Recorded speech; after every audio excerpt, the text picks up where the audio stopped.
हरे कृष्णा।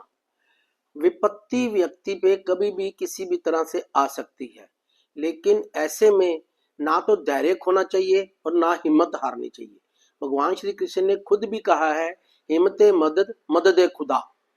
इसी प्रकार एक बार एक गांव में एक बाप और बेटा आलू की खेती करते हुए बड़ी ईमानदारी की जिंदगी जी रहे थे। एक बार उनको अचानक पुलिस ने आकर उनके घर पे दस्तक दी और उसके बेटे को पकड़ के ले गई। वो बूढ़ा चिल्लाता रहा कि हम बेकसूर हैं, हमने कुछ नहीं किया, मेरा बेटा को कुछ नहीं कर सकता। लेकिन पुलिस ने एक ना सुनी और ये कहते हुए उसको गिरफ्तार करके ले गई कि इसने हथियार चोरी किए हैं। तो अब वो उसको जेल में डाल दिया। वो बूढ़ा बाप बहुत कोशिश करने के बावजूद भी उसको रिहा नहीं करा सका।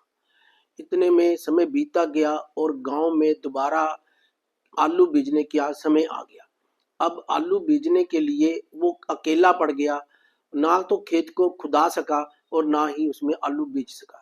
उसने अपने हार के बेटे को जेल में बैठे हुए खत लिखा और उसमें लिखा कि बेटा, मैं तेरे को कोशिश करके छुड़ा नहीं पाया हूँ, मैं जबकि मानता हूँ तुम बेकसूर हो, लेकिन अभी आलू जो बीजने का समय आ गया है और मैं अकेला कैसे खेत को इतने बड़े खोदूं और उसमें बीज डालूं। तो इसलिए मैं बहुत परेशान हूँ। ये खत लिख के उसने खत जेल में भेज दिया। तो लड़के ने खत पढ़ा और उसको जवाब में टेलीग्राम दिया कि पिताजी, आप खेत को मत खोदना, क्योंकि मैंने सब हथियार इसी में छुपा रखे हैं। अब पिता ये टेलीग्राम सुन के हैरान हो गया कि मैं तो बेटे को बेकसूर मानता था, उसने ये किया हुआ है। तो वो चुप का चुप रह गया। अगले ही दिन काफी पुलिस बल आया और उन्होंने पूरा खेत खोद डाला हथियार ढूंढने के लिए। यहाँ तहाँ सब जुग खो दिया, लेकिन हथियार नहीं मिले। तो वो चले गए वापस। तो बाप ने फिर उसको लिख के भेजा कि मैं तो सोचता ही था कि तूने ऐसा नहीं किया, पर फिर भी सब वो खेत पूरा खोद के चले गए हैं।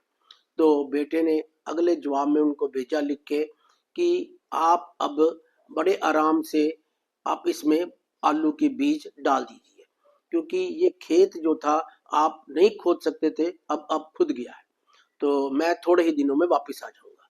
और ऐसा ही हुआ।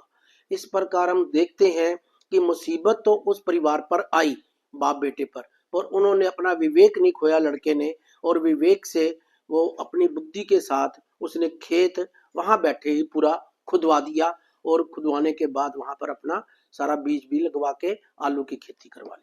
और भगवान श्री कृष्ण इसी प्रकार हमें 15वें अध्याय के 11वें श्लोक में ये बताते भी हैं कि आत्म साक्षात्कार को प्राप्त प्रयत्नशील योगी जन ये स्पष्ट रूप से देख सकते हैं, लेकिन जिनके मन विकसित नहीं है और जो आत्म साक्षात्कार को प्राप्त नहीं है, वे प्रयत्न करके भी ये नहीं देख पाते कि क्या हो रहा है। हरे कृष्ण।